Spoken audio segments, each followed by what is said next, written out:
সবাইকে স্বাগত জানাচ্ছি ধামালি চুনারঘাটের আজকের এই ছোট্ট পরিসরে একটি ফেসবুক রেকর্ডিং অনুষ্ঠানে। আমাদের মাঝে উপস্থিত আছেন ধামালি চুনারঘাটের উপদেষ্টা, বাংলাদেশের জনপ্রিয় লোকসঙ্গীত শিল্পী, আমাদের সিলেটের গর্ব, সকলের প্রিয় লাভলি দেব দিদি। আমাদের মাঝে ধামালি চুনারঘাটের এক ঝাঁক কর্মী আছেন। আমি অ্যাডভোকেট মোস্তাক বাহার বলছি, ধামালি চুনারঘাটের সভাপতি। আমরা আজকে এই রেকর্ডেড ভিডিওতে যে কারণে আসলাম, যে আজকে একটা ঐতিহাসিক দিনের, হয়তো আমরা জানি না যে ঐতিহাসিক দিনের সূচনা আমরা করতে যাচ্ছি। আপনারা জানেন ধামালি চুনারঘাটের উদ্যোগে বাংলাদেশে সর্বপ্রথম 2023 ইংরেজি সনে সংস্কৃতি মন্ত্রণালয়ে আমরা প্রেরণ করেছিলাম জাতীয় ধামাল দিবসের দাবিতে স্মারকলিপি। 26 মে রাধারমণকে স্মরণ করে রাধারমণ স্মরণ দিবস এবং জাতীয় ধামাল দিবস আমরা পালন করার উদ্যোগ নিয়েছি, এবং আমাদেরই ডাকে, আমাদের অনুরোধে, আমাদের আহ্বানে বাংলাদেশের সিলেটের বিভিন্ন সংগঠন, ব্যক্তি পর্যায়ে এবং ভারতেও এবং পৃথিবীর নানা অঞ্চলে ছড়িয়ে ছিটিয়ে থাকা সিলেটিরা এটা পালন করেছেন। আমরা প্রথমে ধামালি চুনারঘাটের পক্ষ থেকে সবাইকে ধন্যবাদ এবং কৃতজ্ঞতা জানাচ্ছি। আজকে আমরা মিটিংয়ে একটা সিদ্ধান্ত নিয়েছি, ধামালি চুনারঘাটের কার্যকরী মিটিংয়ে, যে আমরা বাংলাদেশের সংস্কৃতি মন্ত্রণালয়ে আরেকটা স্মারকলিপি প্রেরণ করব আগামী 2026 সালের 26 মের আগে, পরবর্তী ধামাল দিবসের আগে। আমাদের উদ্যোগটা হচ্ছে যে গণস্বাক্ষর কর্মসূচি।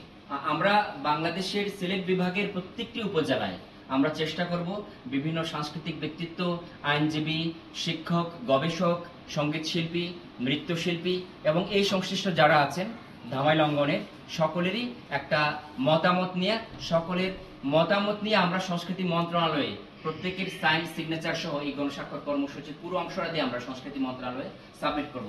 আজকে আমরা এখানে উপস্থিত হয়েছি যে বিষয়টি দেখানোর জন্য, এই ধামালি চুনারঘাটের উদ্যোগে ধামাইল দিবসের স্বীকৃতি আদায়ের জন্য, সংস্কৃতি মন্ত্রণালয়ে জমা দেওয়ার জন্য যে গণস্বাক্ষর কর্মসূচি, এই গণস্বাক্ষর কর্মসূচির প্রথম যে স্বাক্ষর করেছেন আমাদের ধামালি চুনারঘাটের এই যে সম্মানিত উপদেষ্টা, যিনি ধামাইল দিবস পালনের জন্য সবচেয়ে অগ্রণী ভূমিকা পালন করে যাচ্ছেন এবং ভবিষ্যতেও করবেন, আমাদের সকলের প্রিয় লাভলি দেব দিদি। এখানে দিদি নিজের হাতে লিখেছেন লাভলি দেব, বয়স 54, লোকসঙ্গীত শিল্পী, চুনারঘাট, ওনার ঠিকানা, ওনার জন্ম চুনারঘাট, মোবাইল নাম্বার সহ স্বাক্ষর দিয়েছেন।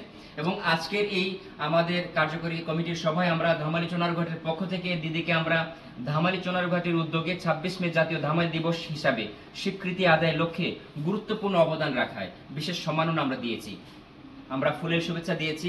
আমরা আশা করব দিদির এই প্রথম হয়তো উদ্বোধন করলেন, কিন্তু সিলেট অঞ্চলের সকল মানুষ, সকল প্রতিষ্ঠান ধামালির ডাকে আপনারা আসবেন। আমাদের যে মূল দাবি জাতীয় ধামাল দিবস আমরা পালন করব। আমরা সংক্ষিপ্তভাবে আজকে লাভলি দেব দিদিকে এই গণস্বাক্ষর কর্মসূচি এবং ধামাল দিবস উপলক্ষে সংক্ষিপ্ত কিছু বলার জন্য বিনীত অনুরোধ করছি।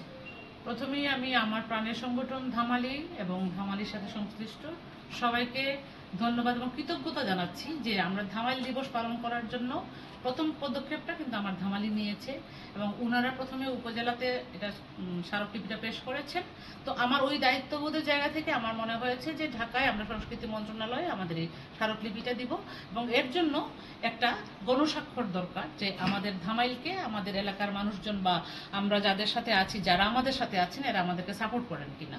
ধামাইলটা জাতীয়ভাবে পালন করার জন্য পুরো ঘাটি অঞ্চল, ব্রাহ্মণবাড়িয়া থেকে নেত্রকোনা, আমরা সবার স্বাক্ষর নিব, এবং আজকে আমি সেটা আমার নিজের সংগঠন ধামালির পেজে সাইন করে আমি উদ্বোধন করলাম। আশা করি আমরা সবাই মিলে এটা এগিয়ে নিয়ে যাব। ধন্যবাদ সবাইকে, লাভলি দেব দিদিকে ধন্যবাদ, এবং আমরা আজকে এখানেই